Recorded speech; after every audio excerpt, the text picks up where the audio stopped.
tal? ¿Cómo andan? Bienvenidos a una nueva edición de Mesa Redonda Debate, como siempre por TDC de Firmat para todo el sur de la provincia de Santa Fe. Mariano Carrera, ¿cómo anda usted? ¿Qué cuenta? ¿Cómo anda, Mauro Dalmazo? Un gusto encontrarnos una semana más aquí en la señal de este canal que llega a toda la región y que mediante este programa busca, como siempre decimos, tener la voz de primera mano de los protagonistas y poder desarrollar algunos temas, poder profundizar. Esto que a veces no ocurre porque estamos en esta dinámica de redes sociales donde todo pasa rápido, donde todo es momentáneo. Acá buscamos parar la pelota y poder conocer un poco más de cerca de la vida política, social, económica, cultural de una zona que es muy próspera. Y siempre llevamos adelante, realizamos un resumen epidemiológico de la realidad en el sur provincial, en lo que tiene que ver con la pandemia, con una foto algo rara de estos últimos días, porque en Firmat siguieron aumentando y en forma considerable la cantidad de casos activos, pero la situación en el Hospital General San Martín es mucho más tranquila, mucho más relajada que en los peores meses del año pasado. Es más, el nivel de ocupación es muy pero muy bajo. En Venado Tuerto la situación en cuanto a cantidad de contagios también es elevada, al igual que Firmat, pero está saturada la unidad de terapia intensiva, con una cama disponible ya desde hace 15 días, con lo cual ahí el panorama es complejo. Continuó también la disparada en relación a la cantidad de casos en la ciudad de Rufino, donde los activos son similares a la ciudad de Firmat, así que bueno, las autoridades sanitarias están atentos a las próximas medidas porque en el resto del territorio provincial el escenario es otro. No hay disparada de casos y el sistema sanitario, el sistema de salud va cediendo en cuanto a las camas críticas disponibles, con lo cual veremos qué se anuncia el fin de semana en relación a las medidas restrictivas y el nuevo decreto del gobernador de la provincia, Omar Perotti.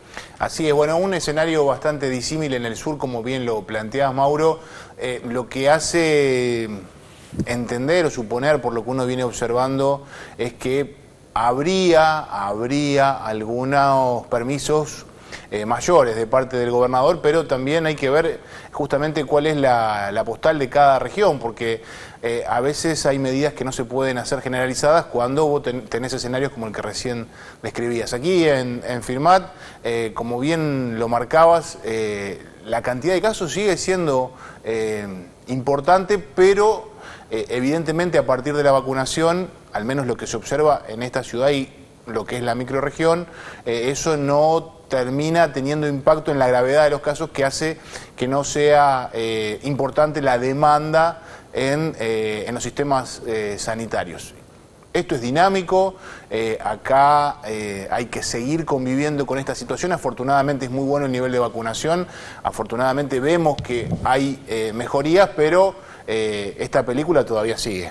Y tenemos muchos invitados en la jornada de hoy y entramos ya en charla, en diálogo con Franco Rossi, joven oriundo de Chubut, productor de semillas genéticamente modificadas. Así te podemos presentar. Franco, ¿cómo estás? Gracias por venir. Bueno, primero de todo, muchísimas gracias a ustedes y por darme este espacio que la verdad que para mí es fundamental. Una, para poder contar lo que hago y bueno, y también para servirles de inspiración a los jóvenes, que nada, que aquel que tenga un sueño o algún proyecto que luche por eso. Claro. ¿Y qué puedes transmitir en cuanto a lo que comenzaste a hacer ya hace algunos años, no? Sí, así es.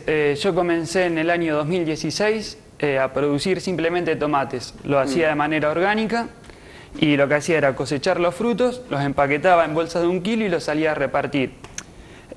Por diferentes situaciones del destino y de la vida, tuve la suerte de conocer personas maravillosas, ¿no? Entre profesores de mi secundaria, gente por el trabajo que yo hacía, pero sobre todo a Walter y a Edith Peronja, que fueron los que me metieron en el mundo de la genética. Y bueno, si bien el proyecto este de vender tomates, como lo hacía en un inicio, se fue modificando y hoy nos encontramos vendiendo semillas, pero bueno, todo fue fruto de un emprendimiento, de un proyecto personal que tenía, que bueno, hoy por suerte avanzó mucho más de lo que me imaginaba. ¿Y cómo fue ese camino recorrido? Desde la producción de tomates a lo que estás haciendo en la actualidad. Obviamente, como todo en la vida, ¿no? Tuvo momentos que fueron increíbles y otros momentos que no fueron tan buenos. En lo personal, ¿no? Porque hay veces que uno se fija metas y no las puede lograr, pero tarde o temprano, cuando uno sigue insistiendo, la vida tarde o temprano te lo termina reconociendo, ¿no? Y uno lo termina logrando. Pero si bien, gracias a Dios, tuve la suerte de tener clientes que me acompañaron todo el tiempo, desde que producía tomates hasta el día de hoy. Y bueno, por eso estoy súper agradecido con la vida en general y la gente que me rodea. ¿Y cómo es la producción en sí de semillas que realizas ahora? ¿Cuál es el trabajo diario? Claro, esto lo comenzamos cuando comenzó la pandemia, todo este tema que bueno, del aislamiento y demás. Tuvimos un tiempo para estar en mi casa y teníamos un terreno atrás del patio de mi abuela que estaba en desuso. Y bueno, ahí fue cuando lo empezamos a acomodar y demás. Y ese espacio estaba ideal, ¿no? Por la dimensión del terreno para comenzar a producir semillas, y lo que yo hago simplemente es, ahí en ese terreno lo que hago es multiplicar semillas de hortalizas en general, acelga, remolacha, hortalizas comunes. Después hicimos una piecita donde es que empaqueto las semillas y las elaboro y demás, pero aparte de eso también en paralelo hago mejoramiento genético sobre tomates. Sería una parte vendo semillas mejoradas genéticamente y otra parte las multiplico y las comercializo, pero simplemente multiplicándolas. Claro. Franco, decías que arrancaste en el 2016 sí, con una producción de tomates. Vos sos muy joven, tenés 21 años. Sí, así es. O sea que arrancaste a los 16, de pibito. Sí, a los 16 fue cuando di el primer paso, pero bueno, hacer el invernadero y todo eso llevó... ¿Y en ese momento qué te impulsó? En ese momento, bueno, sinceramente una necesidad de adolescente, ¿no? De comenzar a tener mi propio dinero. Pero si bien todo viene motivado anteriormente por lo que veía que hacían mis abuelos maternos. Ellos hacían huerta y todo eso, y bueno, eso era algo que creo que sabía hacer relativamente bien. Obviamente después fui mejorando. Ojo que parece una actividad sencilla, pero cuando uno cada vez la tecnifica más, lleva bastante tiempo y de muchísimo esmero. Pero nada, como te dije, esa necesidad... Sí, parece sencilla, pero digo, todo aquel que alguna vez quisimos poner una planta de tomate en casa y nos frustramos en el camino, sabemos Claro. que no es sencillo, digamos. Sí, ni hablar. Lo que yo veo que hay veces que quizás vos estás años trabajando en alguna semilla, ¿no? Hasta meses, y por alguna plaga, o sea, de hongos, de insectos y demás, te termina tirando todo el trabajo hasta la basura. Y más que lo que hacemos nosotros es, la mayoría de la gente que hace, siembra la planta, cuando llega el momento para consumir, la cosecha y listo, ya está. O sea que la come a mitad de ciclo de la planta. Y lo que nosotros tenemos que lograr es llegar hasta el fin del ciclo, y eso, bueno, lo hace mucho más complejo. Pero respecto a la pregunta que vos me hiciste, ¿qué fue lo que me motivó? Esas dos causas. Claro. Lo que veía que hacían mis abuelos, lo que yo creía que podía hacer, y bueno, y la tercera, si querés sumarla, nada, la necesidad esa de comenzar a tener mi propio dinero. ¿Y cómo es la modificación en sí genética de la semilla? ¿Cómo es esa tarea? Todo esto comenzó obviamente cuando yo producía frutos de tomates. Lo único que hacía era las semillas que me daban en el mercado, las cultivaba, de ahí cosechaba los frutos y los vendía. Pero ¿qué pasaba? Que había híbridos que los que daban en el mercado justamente, que eran híbridos muy productivos. Pero nosotros a cultivar dentro de un invernadero vos tenés temperatura, humedad, y son factores fundamentales para que haya ataque de hongos. Entonces, bueno, cuando conocí a Edith y a Walter es genetista también. Y bueno, y él me dio esta idea que sinceramente al principio me pareció muy alocada, de empezar a diseñar mis propios híbridos. Pero bueno, cuando comencé a meterme en este mundo y demás, que él me fue guiando, la verdad que me pareció algo increíble. Y lo que hacemos nosotros es buscar un híbrido que sea productivo y resistente a la vez. Buscar como cierto equilibrio entre productividad y rusticidad, que eso muchas veces cuesta conseguir. Y creo que en lo personal, ¿no? Lo hemos encontrado. ¿Y después cómo comenzaste a potenciar para llegar a introducir en el mercado, ¿no? el producto que generás? Fue en el 2018, creo, que ahí fue cuando terminamos de hacer toda una serie de cruzamientos. Fueron 7 meses previos a hacer cruzamientos que bueno, era a prueba y error, obviamente, porque no había terminado el secundario, conceptos de genética muy pocos, pero más que todo lo que yo hacía era basarme en técnicas, quizás no tanto en la parte teórica, ¿no? Pero bueno, basándome en esas técnicas que este muchacho me decía, nada, fueron 7 meses de prueba que al principio era prueba y error, no podía lograr de cuando realizaba el cruce que se forme el tomate híbrido que tiene las semillas que vos estás buscando. Claro. Una vez después de insistir y mejorar sobre todo y cada vez capacitarse más, logré encontrar la técnica y ahí hicimos de golpe fue. Todo lo que no hicimos en 7 meses lo hicimos en un mes, que hicimos 19 híbridos, pero dentro de esos 19 híbridos vos tenés que, hay híbridos que son muy productivos, otros no tanto, y bueno, es encontrar el híbrido ese que vos querés entre esos 19, una vez que lo encontrás, lo multiplicás hasta la 6ª generación. Sería, vos agarrás, haces el híbrido, sacás las semillas, dejás que sería, nuevamente vuelvan a largar frutos y demás, cosechar la semilla, todo así hasta la 6ª generación. Y ahí se supone que vos lográs una población que sea homogénea, que todas las plantas sean iguales. Y obviamente con las características que vos buscaste. Lindo laburito. Lleva tiempo, sobre todo para desarrollar paciencia. Eso es algo, la falta de paciencia, la ansiedad es lo que me caracteriza y bueno, creo que eso fue algo que me ayudó a desarrollarla. ¿Cómo fue ese proceso? Vos nombrás a una pareja, entiendo que son, digamos, y que te acercaron al tema de la genética, te fueron explicando. ¿Cómo te vinculás con ellos? ¿Ellos viven en la localidad, digamos? Porque eso es una parte que me interesa conocer. Ellos están viviendo en Estados Unidos. Ajá. Por un hecho de la vida de Edith, vinieron a la Argentina y ahí fue como los conocí. Si bien sabía de su existencia y ellos sabían de la mía, pero creo que a partir de ese momento fue cuando forzamos un vínculo. Todo esto acá, lo de las semillas y demás, hizo que se fortalezca mucho más y bueno, y hoy gracias a Dios tengo la suerte de todavía seguir manteniéndolo y la verdad que para mí es completamente un gusto porque ellos no solamente me ayudaron a hacer este híbrido de tomates, sino que fueron los que me impulsaron a que yo siga estudiando, pase a un nivel terciario. Yo sinceramente cuando terminé, antes de terminar la secundaria no quería estudiar nada, estaba negadísimo.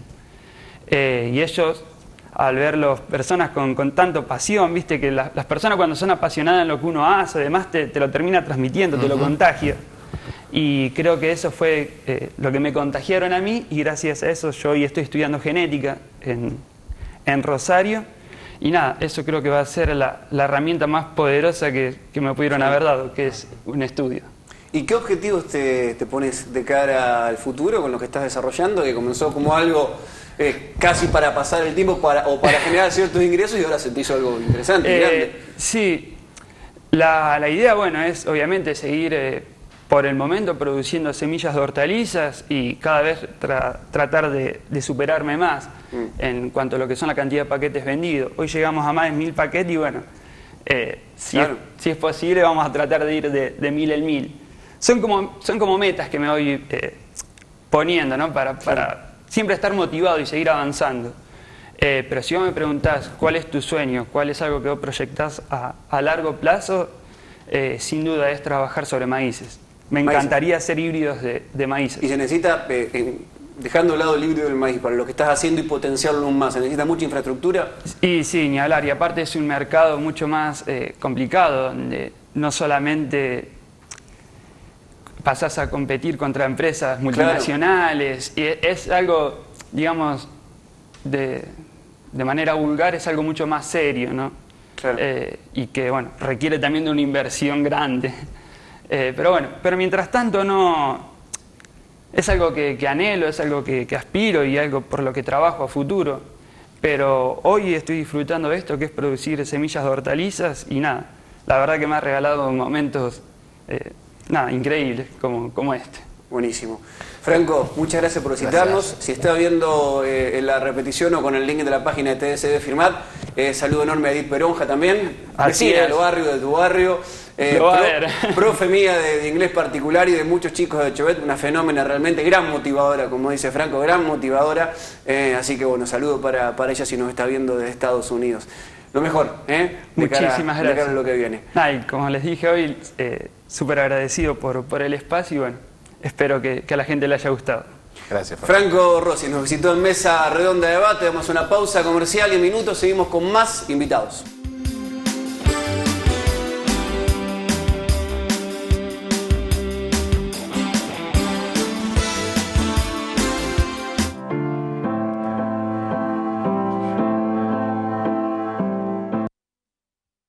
Descargate la app Billetera Santa Fe y ahorrá hasta un 30% en farmacias. Tenés hasta 5.000 pesos de reintegro todos los meses. Fácil de usar y segura. Billetera Santa Fe. Cuidamos el bolsillo de las familias santafesinas. Santa Fe Provincia.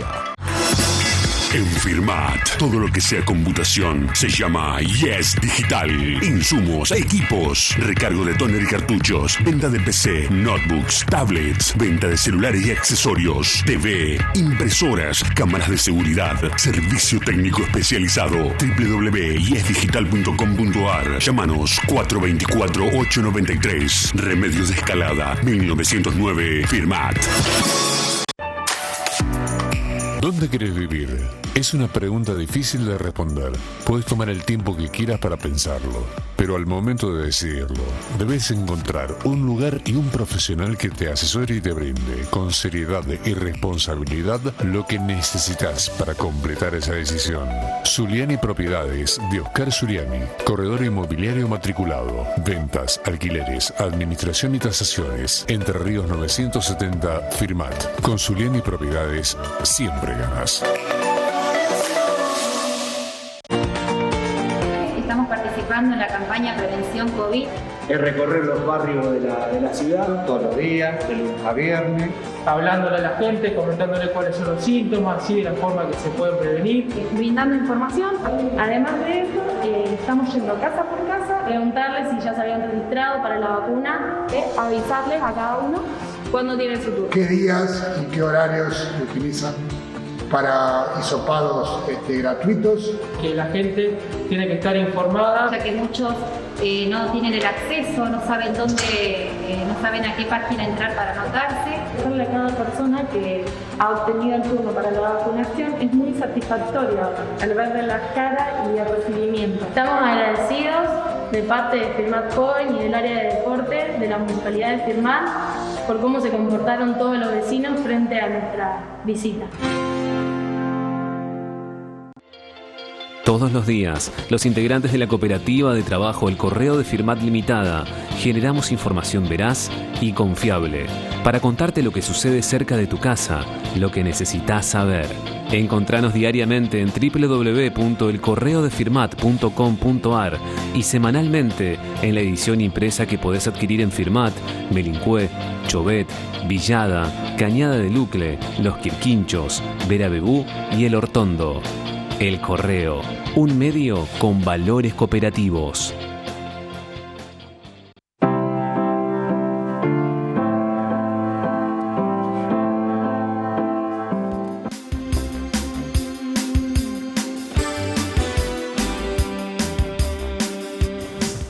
Seguimos en Mesa Redonda Debate y nos visita el jefe de fiscales regionales, Matías Merlo. ¿Cómo estás? Gracias por venir.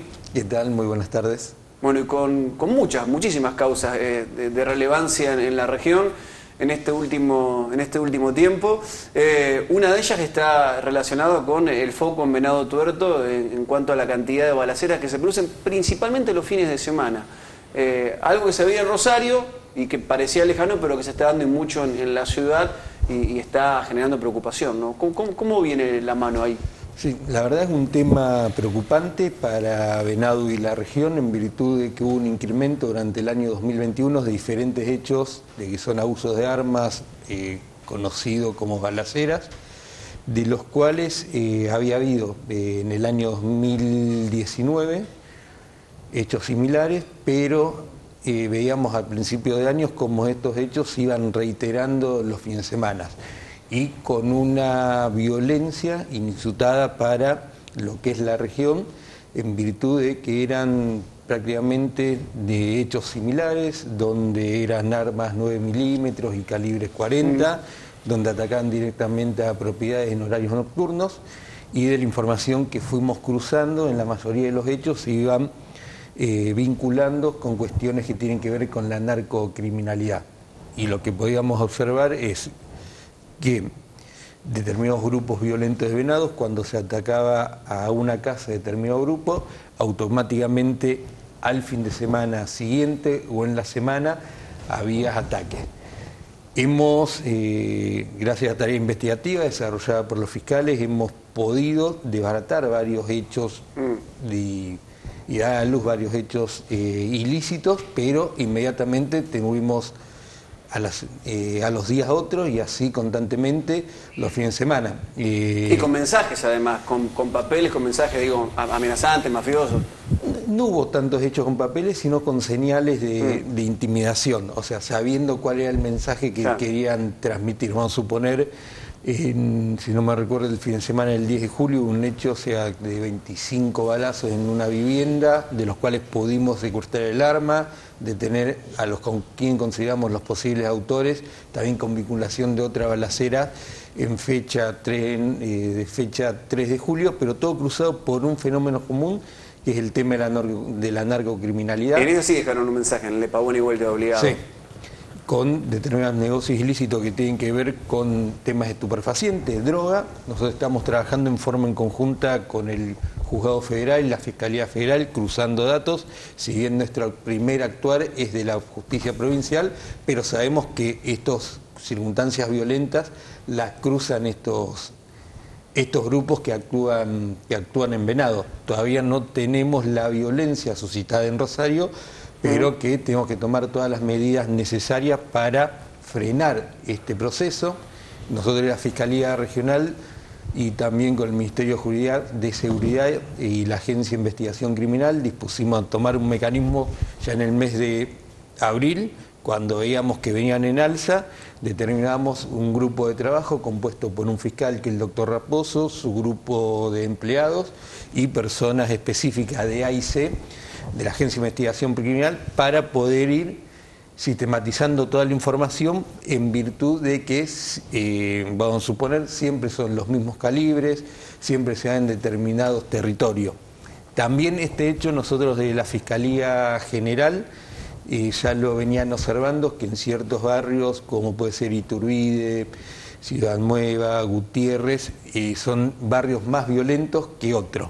Y en ese tema, a los fines de poder abordar lo que es la violencia, de esta violencia de gran intensidad, de otra manera, estamos trabajando junto con la Secretaría de Política Criminal de la Fiscalía General del Ministerio Público de Acusación, junto con el municipio, el Ministerio de Seguridad, en un plan para ir abordando diferentes matices del delito y cómo se dan y por qué circunstancias, porque en esos barrios tenemos más clavados los focos.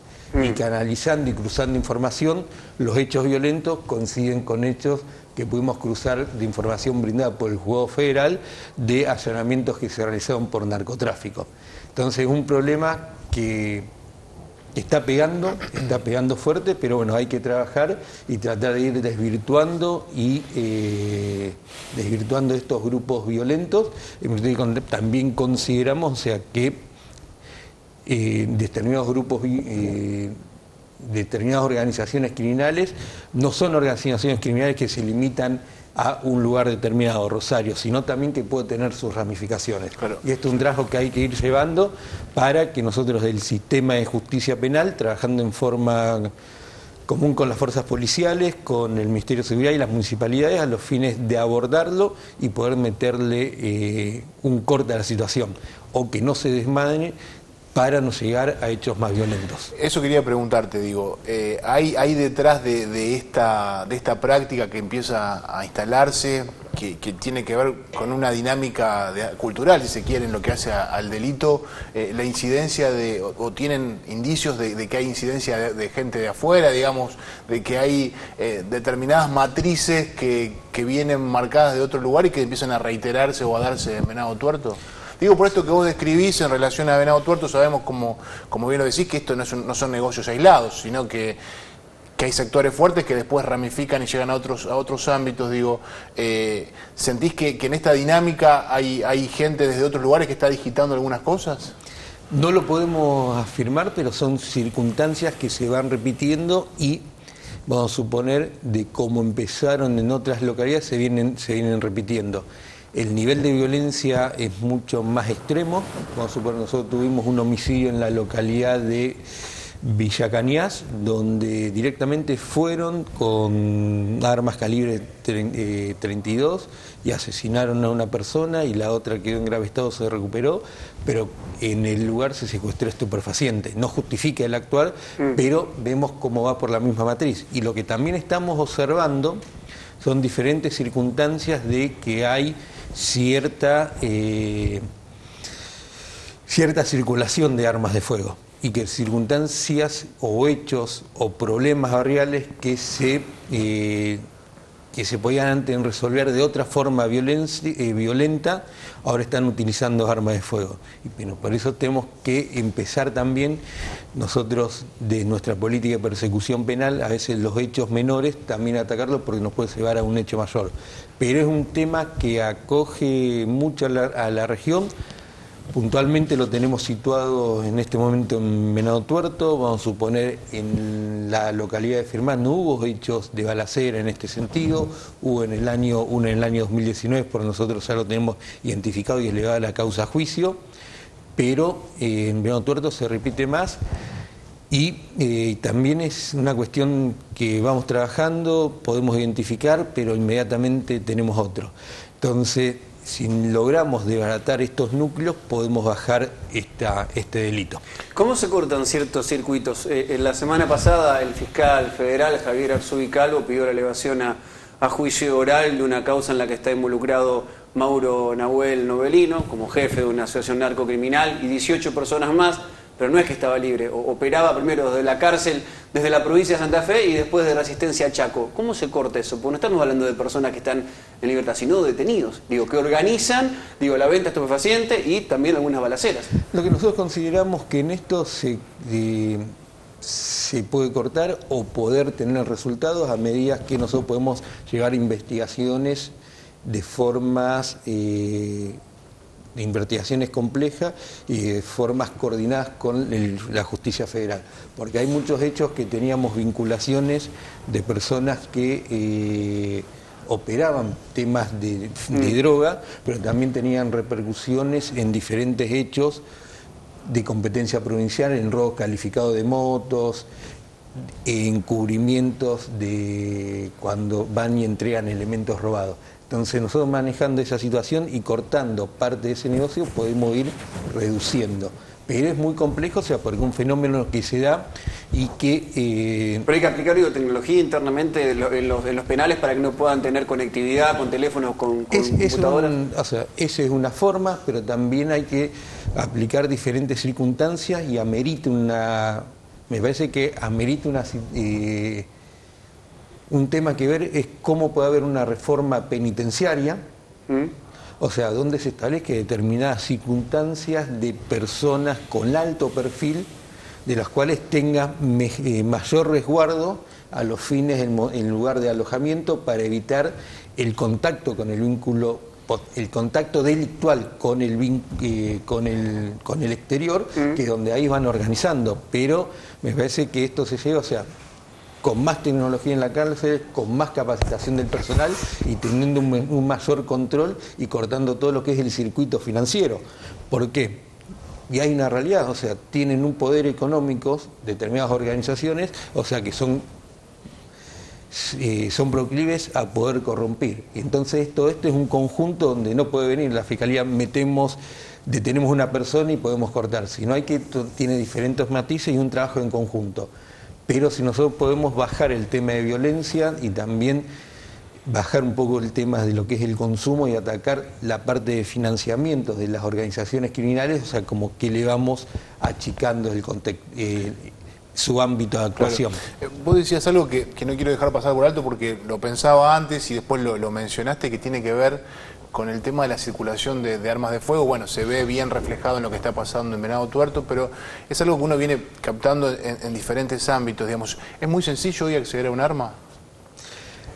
Y acceder a un arma de fuego, o sea, de forma legal, tiene que tener determinados requisitos que se tienen que cumplimentar. No, pero hay un mercado negro de armas de fuego que hay y que se van circulando y que hay armas que van compartiendo. A los que a nosotros más nos preocupa son el tema de lo que son calibres altos, 9 milímetros, 40, con los cuales se dan las balaceras y que vemos, o sea, que hay cierta circulación de esas armas que se obtienen de manera ilegal, o sea, pero es un trabajo también que se tiene que llevar con la agencia de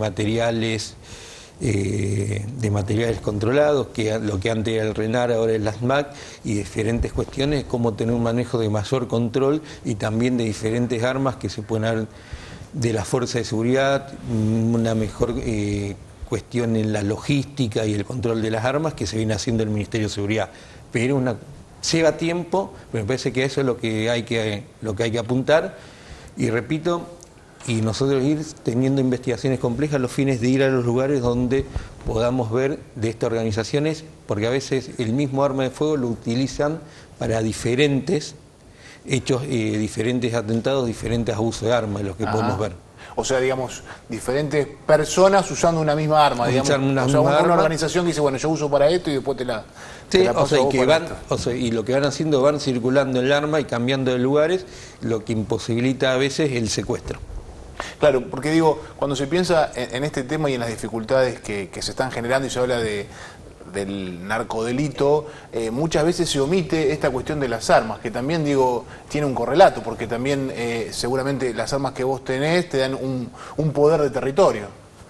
O sea, le dan un poder de territorio y es un bien, o sea, con los cuales esos van marcando presencia. O sea, van marcando presencia. Pero estas situaciones, bueno, son temas que nos toca afrontar, o sea, que tenemos que llevar adelante investigaciones y cortar, repito, o sea, con todo lo que son las organizaciones un poco más que van del simple hecho, sino llegar, o sea, cómo se van realizando. Estamos llevando investigaciones donde pueden tener vinculación con algún homicidio ocurrido en Venado Tuerto, o sea, donde determinadas personas que manejan territorio mandan a realizar determinados actos ilícitos. Entonces, bueno, es una cuestión de política de persecución penal que queremos marcar de la Fiscalía Regional y una preocupación. O sea, hay otros hechos ilícitos, robo de vehículos, de motovehículos que también nos preocupan, pero que todo, repito, o sea, todo lo va atravesando una misma situación que son circunstancias de narcocriminalidad y que a veces donde reducen para comprar estupefacientes.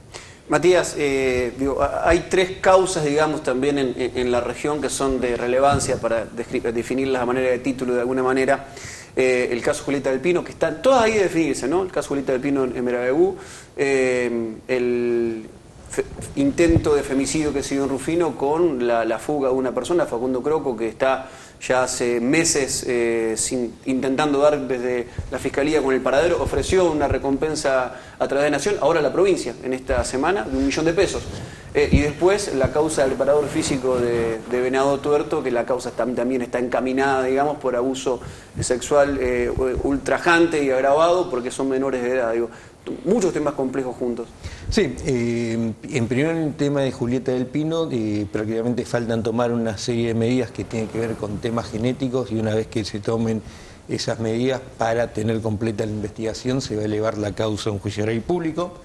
Vamos a suponer, las demoras tienen que ver con determinadas cuestiones y accesibilidad a determinados estudios que tengo que llevar adelante. Estudios que podemos realizar algunos en los laboratorios que tenemos en Rosario y los laboratorios que tenemos en Recreo, pero estamos viendo algunos estudios que lo tengo que hacer en pagos, que los tenemos que hacer en Buenos Aires.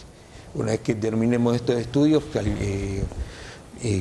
estimamos que la doctora Pepinoza está con la elevación de la causa a juicio, toda la colecta de la prueba que hace a toda la información de cómo ocurrieron los hechos, y prácticamente ya está por terminarse la reconstrucción integral. La doctora Pepino, una vez que tengamos eso, se eleva la causa a un juicio oral y público y ya tenemos identificado al autor. Y está detenido. Y está detenido. La otra cuestión es que en relación al femicidio, a la tentativa de femicidio, desde el Ministerio de Gobierno de la provincia de Santa Fe y la Secretaría de Justicia hicieron lugar a un pedido de la Fiscalía de Rufino, mediante la cual se solicita una recompensa de 500.000 pesos para personas que puedan aportar determinados datos en relación a Escroco, que es la persona que está prófuga y de los cuales pesa una orden de detención. Se habían barajado en ese tema diferentes cuestiones, que se podía haber quitado la vida, se rigieron durante todo el mes de marzo y parte de febrero rastrillajes en lo que es la zona de Rufino, dando resultados negativos, y asimismo también en el mes de abril y mayo realizamos diferentes procedimientos por información que podía estar en la localidad de Venado Tuerto. Consideramos que a veces estas cuestiones es una ayuda que se puede dar para poder tener una poco de información más precisa, y también a veces el tema de ponerlo en escena, de poner la foto, todo eso, es mostrar la cara por cualquier información que pueda surgir. Claro. Y en relación al último hecho, que son los últimos hechos más graves que tuvimos en la región, sí, de un instructor, donde hubo determinados hechos de abusos sexuales contra mínimamente 7 víctimas. En su momento, cuando ocurrieron los hechos de abuso, fueron todas menores de edad. La persona ya está detenida, se le dispuso la prisión preventiva. El día martes, el abogado había apelado la resolución del juez de primera instancia, el doctor Martín, que había expuesto la prisión preventiva ordinaria, y la Cámara confirmó la prisión preventiva ordinaria en relación a este preparador físico. El doctor Curí confirmó todo lo que venía realizando la doctora Echapapietra en este sentido, y dándole las consecuencias que la investigación debe continuar con esta persona privada de libertad. Y en el transcurso de las semanas venideras se van a realizar las cámaras Gesell a las víctimas de los hechos ilícitos, menores de edad, y una vez corroborada esa información, calculamos que ya tenemos el gran cúmulo para ya elevarle a un juicio oral y público. Es un hecho, la verdad, llamativo y aberrante que ocurrió, y cómo aprovechándose de su rol como preparación y vulnerando los derechos de las víctimas, abusaba de las mismas. Desgraciadamente, los hechos de abusos sexuales son los hechos más reiterados que se dan, y que vamos a suponer de las mitades de juicios orales y públicos que vamos a tener este año, la mitad tiene que ver con hechos de abusos sexuales. ¿Es difícil hacer la elevación de pruebas cuando estos hechos ocurrieron hace bastante tiempo, o con el testimonio ya se ha recolectado suficiente evidencia? Mira, con el testimonio hemos tenido un cambio fundamental en esta motiva, en virtud de que se está trabajando con perspectiva de género. Antes, por una cuestión ni buena ni mala, sino de cambios culturales, se establecían, o sea que no era solo esta cuestión del testimonio, sino debía haber algunas pericias o pruebas directas o exámenes. Ahora, a través de diferentes fallos que vienen marcando jurisprudencia a nivel de la Corte Interamericana de Derechos Humanos, nos dan fundamento, o sea, que el testimonio de la víctima, más hablado con otras pruebas, le dan credibilidad en esta circunstancia, y salimos de algunos estereotipos, y se logran condenas en virtud de lo que nosotros hemos... Venado Tuerto ya tiene una fiscalía de género, pero en las áreas de Melincue y Rufino quedamos una fiscalía de género, Con eso tenemos un abordaje mejor de las víctimas, con una asistencia psicológica, también con la colaboración de los diferentes municipios y también de las áreas sociales, y estas coberturas de contención que le dan a nosotros nos sirven para después fortalecer el testimonio de las víctimas con testimonios técnicos que avalan la posición, y si bien hay fallos, o sea que a veces no son del todo progresista como podríamos considerar, y que a veces se contraponen a ciertos criterios fijados por Corte de Nación o Corte Interamericana. Calculo que en el desarrollo de los años venideros vamos a ir avanzando más. Matías, muchas gracias por visitarnos. No, gracias a ustedes. Matías Merlo, jefe de los fiscales regionales, nos visitó aquí en Mesa Redonda de Debate. Pausa comercial y charlamos con el presidente comunal de María Teresa, Gonzalo Goyechea.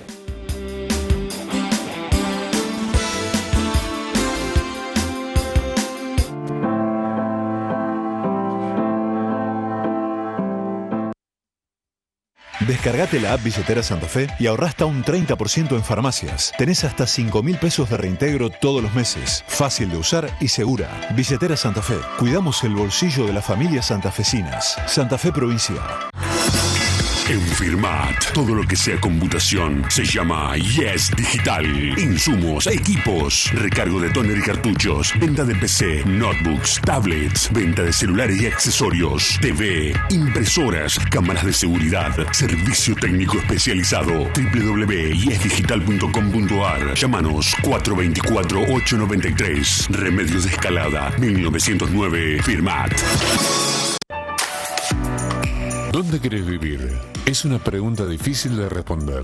Puedes tomar el tiempo que quieras para pensarlo, pero al momento de decidirlo, debes encontrar un lugar y un profesional que te asesore y te brinde, con seriedad y responsabilidad, lo que necesitas para completar esa decisión. Zuliani Propiedades, de Oscar Zuliani, corredor inmobiliario matriculado, ventas, alquileres, administración y tasaciones. Entre Ríos 970, Firmat. Con Zuliani Propiedades, siempre ganas. Estamos participando en la campaña Prevención COVID. Es recorrer los barrios de la ciudad todos los días, de lunes a viernes. Hablándole a la gente, comentándole cuáles son los síntomas, así de la forma que se pueden prevenir. Brindando información. Además de eso, estamos yendo casa por casa, preguntarles si ya se habían registrado para la vacuna, avisarles a cada uno cuándo tiene su turno. ¿Qué días y qué horarios utilizan para hisopados gratuitos? Que la gente tiene que estar informada. Ya que muchos no tienen el acceso, no saben dónde, no saben a qué página entrar para anotarse. Decirle a cada persona que ha obtenido el turno para la vacunación es muy satisfactorio al verle las caras y el recibimiento. Estamos agradecidos de parte de Firmat Joven y del área de deporte de la Municipalidad de Firmat por cómo se comportaron todos los vecinos frente a nuestra visita. Todos los días, los integrantes de la cooperativa de trabajo El Correo de Firmat Limitada generamos información veraz y confiable para contarte lo que sucede cerca de tu casa, lo que necesitas saber. Encontranos diariamente en www.elcorreodefirmat.com.ar y semanalmente en la edición impresa que podés adquirir en Firmat, Melincué, Chovet, Villada, Cañada de Lucle, Los Quirquinchos, Verabebú y El Hortondo. El Correo, un medio con valores cooperativos.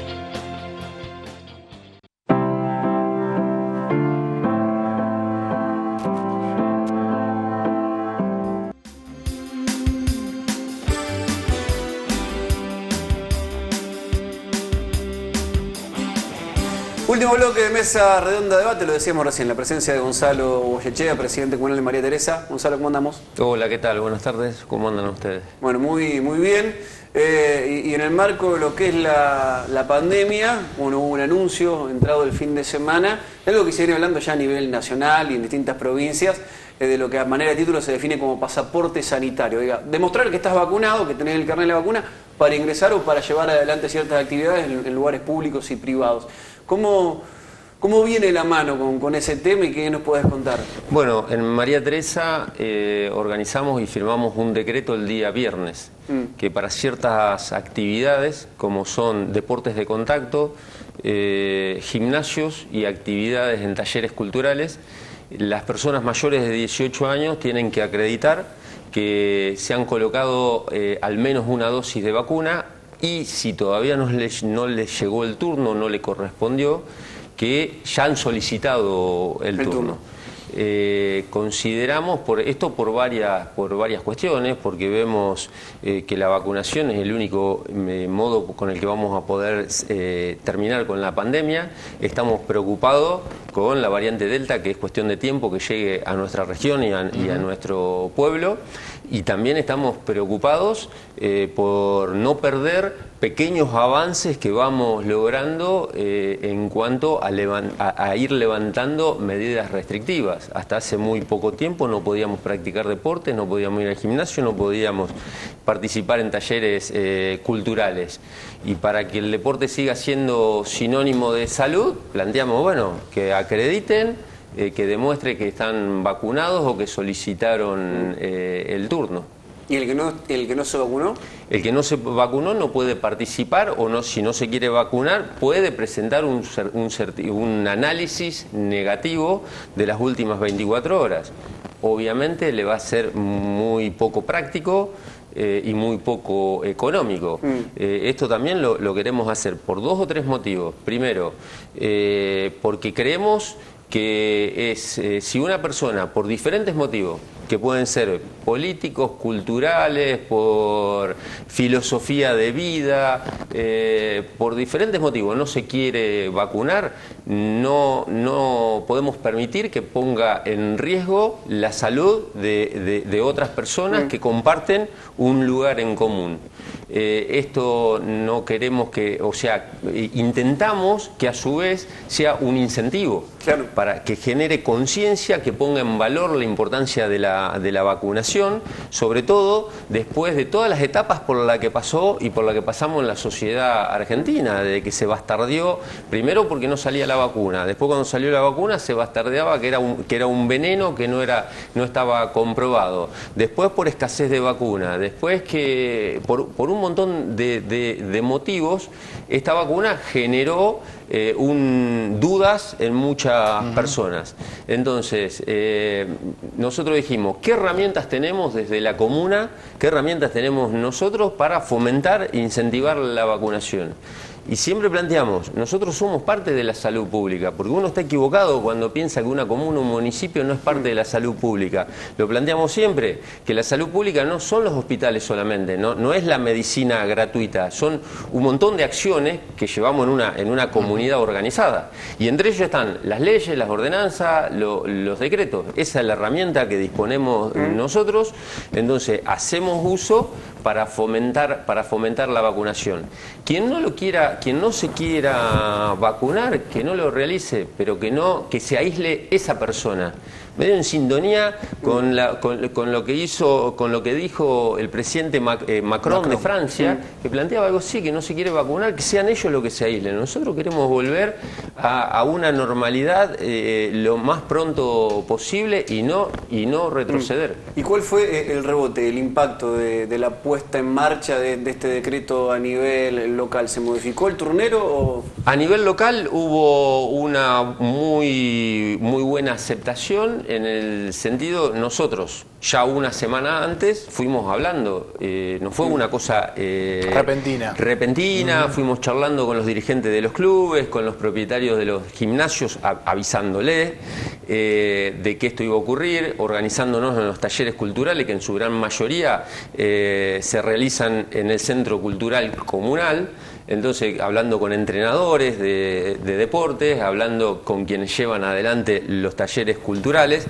Entonces, ya la semana pasada le iban comentando a los participantes que seguramente a partir de esta semana se iba a pedir un certificado o una acreditación de que se habían vacunado. Entonces, muchos se fueron anotando. Entre el lunes y el martes de esta semana se vacunaron 51 personas, además de la vacunación normal, o sea, además del turnero normal, se vacunaron 51 personas que se fueron a vacunar para poder participar de estas diferentes actividades.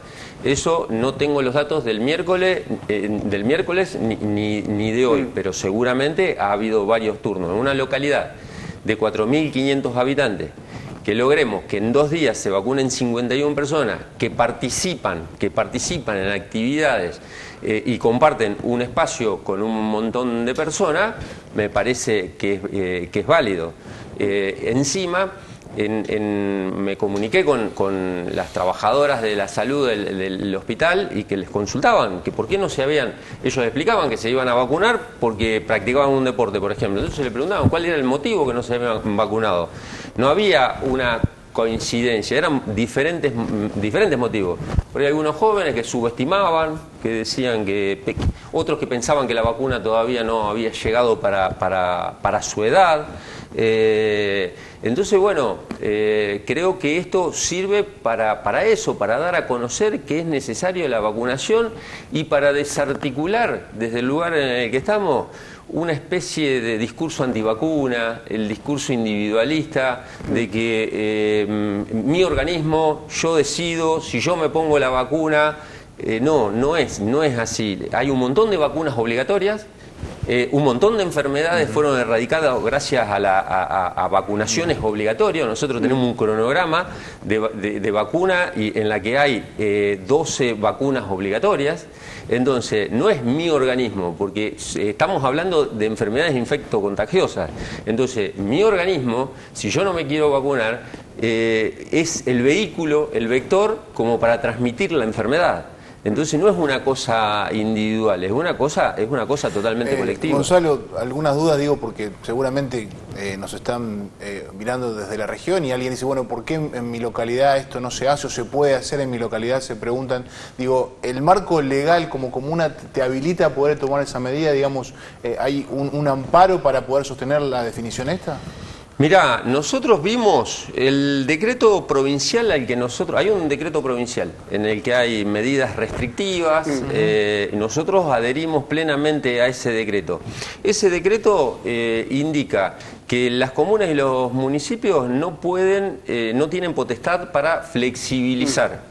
Pero sí para tomar medidas más estrictas que consideren necesario. Nosotros nos basamos en eso y consideramos que no vamos contra el derecho de ninguna persona. Al contrario, defendemos el derecho de la gran parte de la población.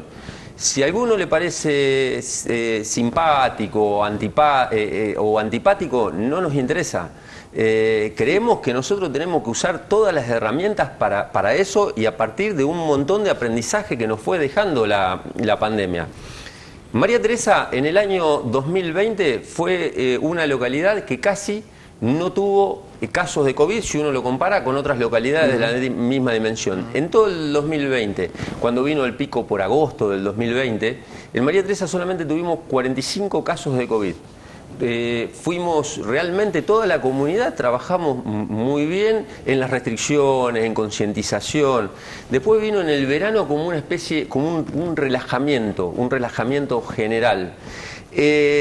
Así todo iba bien. En mayo tuvimos un pico muy importante en María Teresa. Fines de mayo hubo un pico en el que tuvimos en un momento 165 casos.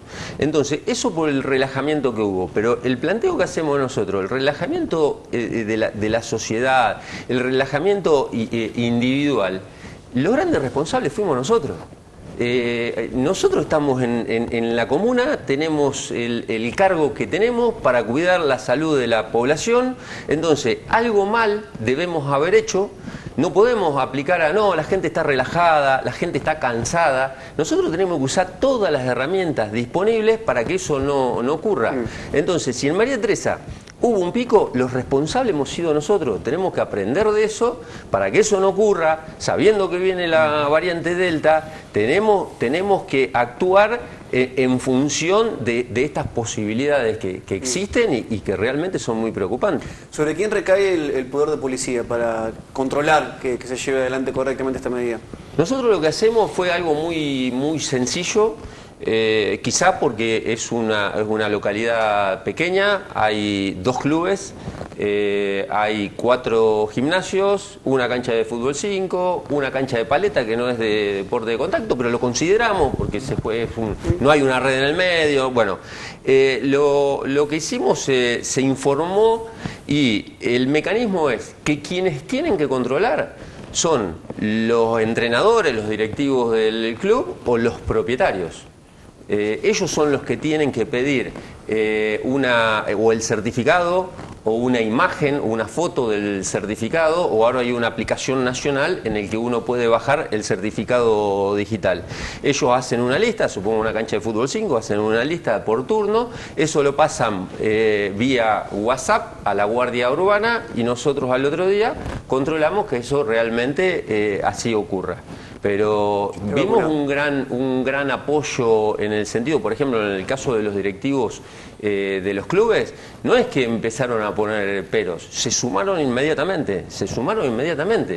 Hay una realidad, Gonzalo, que lo está llevando a Perotti a pensar en esta posibilidad para aplicarlo en toda la provincia en las últimas horas, que observan las autoridades sanitarias que la franja de 18 a 30 y ahora de 12 a 17 el porcentaje fue bajísimo de vacunación y hay que llegar al 80 o al porcentaje, no al 70, para evitar que la variante Delta genere un impacto muy negativo, digo. Y esto está pasando en todos los pueblos, que es bajísimo el porcentaje. Yo creo que es muy bajo, por eso tenemos que utilizar todo para que se vacunen. Creo en lo personal que la vacuna de COVID debería ser obligatoria. Después podemos entrar a debatir cuál es el motivo porque no es obligatoria, porque saltó de la fase 3 por una cuestión de emergencia sanitaria, se aceptó. Yo creo que también es por miedo a una judicialización. A ver, en este medio, ¿cuánto puede tardar para que un grupo de tarados y taradas planteen algo en contra de la obligatoriedad de la vacuna y que un juez o una jueza acepte horas, minutos? Entonces yo creo que esa es la debilidad que tenemos y por el motivo que no se pudo hacer que la vacuna sea obligatoria. No se puede, creo que esos son los motivos, no tengo ni idea, creo que esos son los motivos. Entonces nosotros desde cada lugar tenemos que trabajar para que eso ocurra.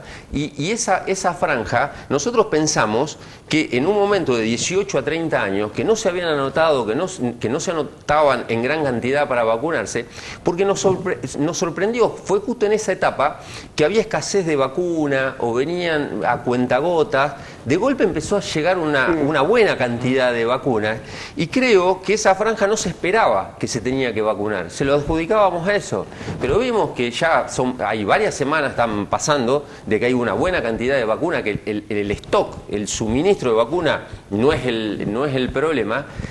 Y muchos de ellos no concurren, quizá por una cuestión de la juventud o que se creen inmunes, inmortales, o que a ellos no les va a pasar nada. No sé cuál es el motivo. Lo que sé es que tenemos que escarbar en eso que estoy hablando, de buscar las herramientas que tenemos disponibles para fomentar. Claro. Sí, esta dinámica que vos decís, entender que no son cuestiones personales, sino que son cuestiones comunitarias, es decir, no es una decisión que te afecta directamente a vos, sino que una decisión que tiene que ver con el conjunto, digamos, y en esto que vos haces énfasis. Yo creo que es fundamental ese criterio, porque en este marco de individualismo, que aparecen enseguida con un montón reclamando un montón de derechos, sobre todo, pero derechos individuales y olvidándose de los derechos colectivos, me parece que no la están pifiando totalmente y que tendrían que aceptar su desconocimiento y aceptar lo que dicen los sanitaristas. A ver, por cuestiones políticas, por cuestiones ideológicas, por diferentes cuestiones, uno puede tener una determinada forma de pensar con respecto a la pandemia. Ahora, los sanitaristas, con tienen un pequeño margen para moverse, porque hay cosas que están demostradas de que son así. No podés ser sanitarista y plantear de que la vacuna, que tu cuerpo es tuyo, que vos tenés que hacer lo que vos querés. Entonces vos te equivocaste, de sanitarista no tenés nada. Entonces me parece que hay que bajar el grado de ego de toda la clase política y realmente dejar y que trabajen los que realmente conocen del tema y saben. Gonzalo, gracias por visitarnos, como siempre un placer, ¿eh? No, gracias a ustedes, muchísimas gracias. Gonzalo Goyechea, presidente comunal de María Teresa, mesa redonda de debate, estamos cerrando, Mariano. Exactamente, y creo que hay una cuestión que es necesario muchas veces pensar, digo, la libertad que te permite hacer cosas, tomar determinaciones, decidir, también te demanda responsabilidades, nos demanda responsabilidades. Quien hoy está ejerciendo una tarea médica, ya sea como médico, enfermero, asistente, está teniendo la responsabilidad de atendernos, de cuidarnos ante esta pandemia.